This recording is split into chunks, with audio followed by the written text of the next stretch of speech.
स्वामी जी, आपके हिसाब से राम मंदिर निर्माण राजनीतिक और सामाजिक इसमें कैसे भूमिका है?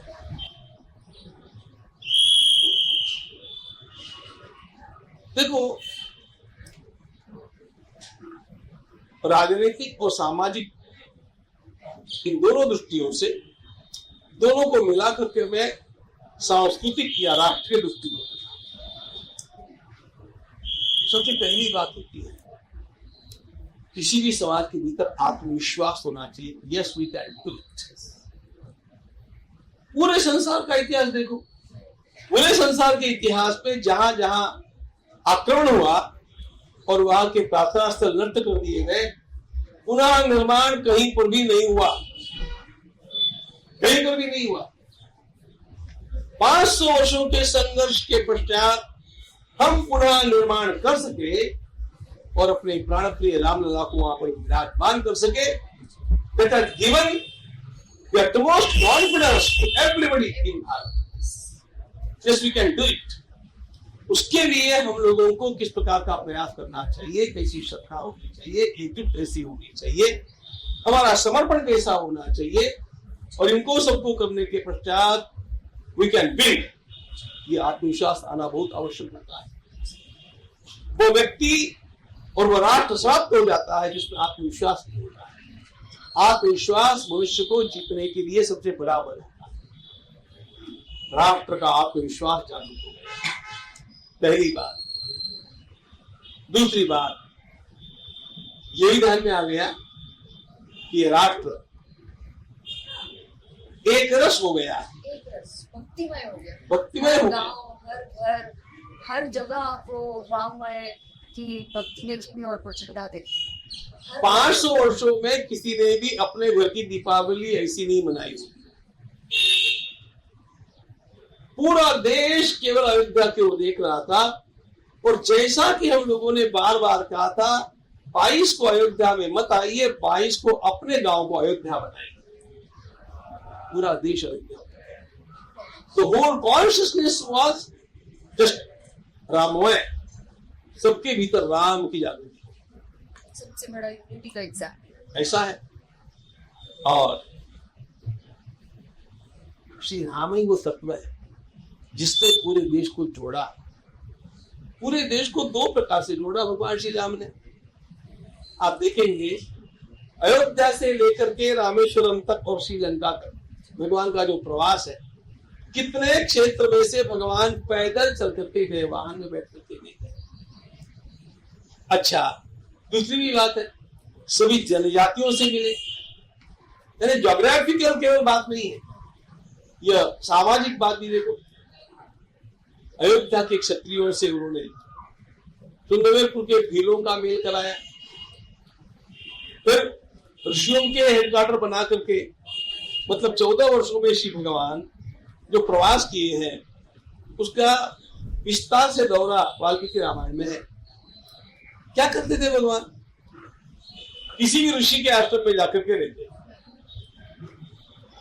दिन भर बाहर घूमना, जनजातियों में घूमना, और ऋषि के आश्रम का हेडक्वार्टर बना करके रखना। ऐसे कहीं 3 दिन, कहीं 7 दिन, कहीं 10 दिन, मिनिमम 1 दिन और मैक्सिमम 1 मंथ, 1 महीना, ऐसे अलग अलग स्थानों में अलग अलग पॉकेट्स में निवास करते हुए भगवान श्री राम आगे चलते गए। तो उसके कारण सारा समाज भी एक जीव हो गया। आप इतनी सी कल्पना कीजिए ना, भगवती सीता जी को मुक्त करने के लिए रावण की लंका के द्वार पर जो सेना खड़ी थी, उसमें अयोध्या के लोग केवल श्री राम और लक्ष्मण, बाकी लोग कौन थे?